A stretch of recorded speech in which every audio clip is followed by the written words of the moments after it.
¿De dónde proviene la sabiduría que hemos recibido para desarrollarnos en el trabajo?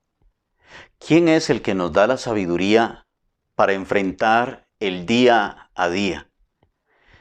¿De dónde recibimos nosotros las fuerzas para salir adelante en la vida? ¿Quién es el que pone alimento en la mesa de nuestra casa? ¿Quién es el que hace llover para refrescar los campos de nuestra tierra, para que ellos produzcan frutas, verduras y legumbres y todo lo que nosotros necesitamos tener en la mesa de nuestra casa? Todo esto proviene de Dios. El que usted se pueda levantar día con día es porque Dios así lo quiere. Quien le da a usted la sabiduría para desarrollarse en su trabajo y poder llevar el alimento a la mesa de su casa, esto es Dios. Es Dios el que hace llover sobre los campos. Es Dios el que nos da nuestra ropa para vestir. Todo lo que tenemos y todo lo que hemos alcanzado y logrado ha sido solamente por la gracia y la misericordia de Dios. Cuando llegamos a esta conclusión, cuando usted entiende esto, y no solamente lo entiende aquí, sino que le baja acá a su corazón, una de las cosas que Dios espera de nosotros es una buena actitud de parte de nosotros hacia Él.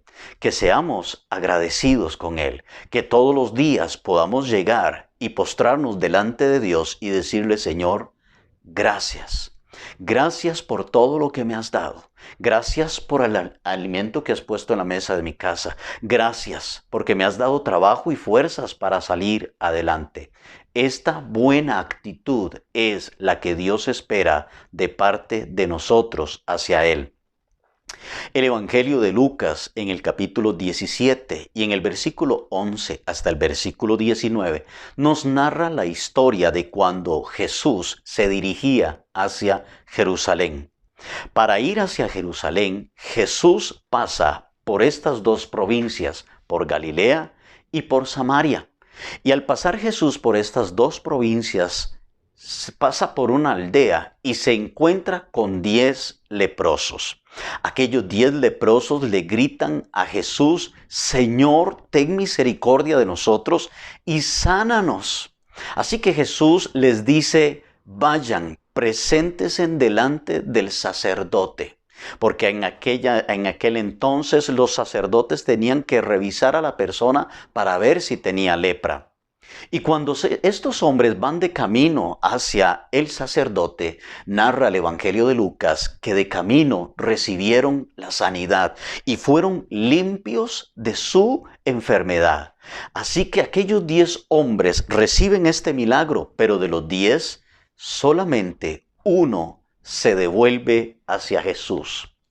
Y dice la Biblia en el Evangelio de Lucas que este hombre se devolvió dando voces de júbilo, dando voces donde glorificaba a Dios, y se postró delante de los pies de Jesús dándole las gracias por el milagro que había recibido.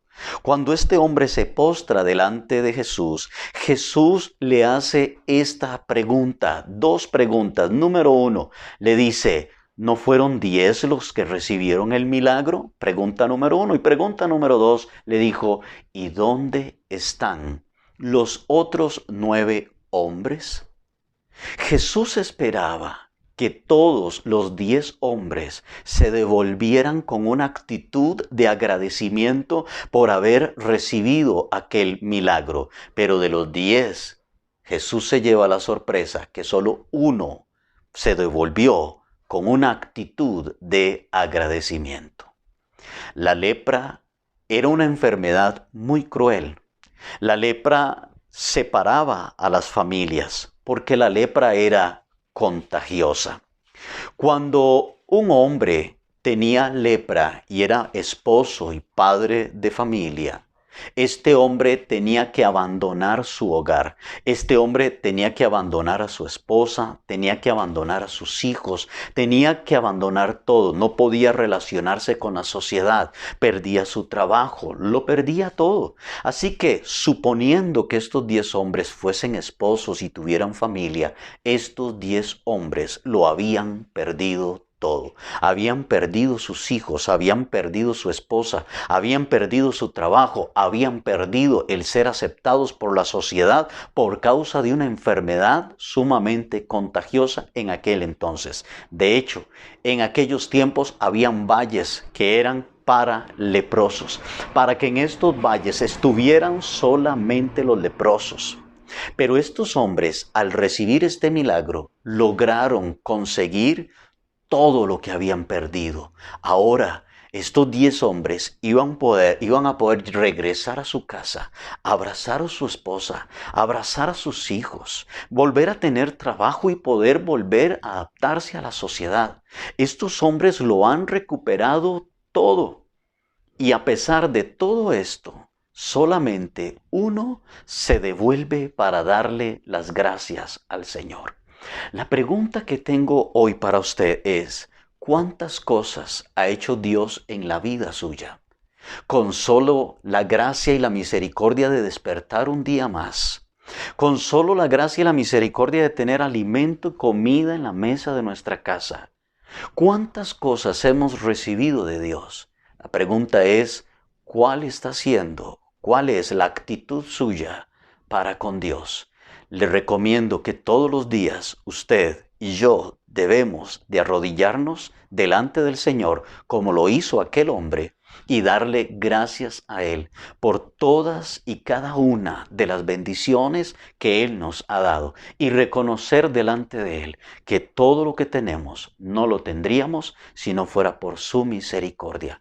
Piensa en esto, ten una buena actitud para con Dios.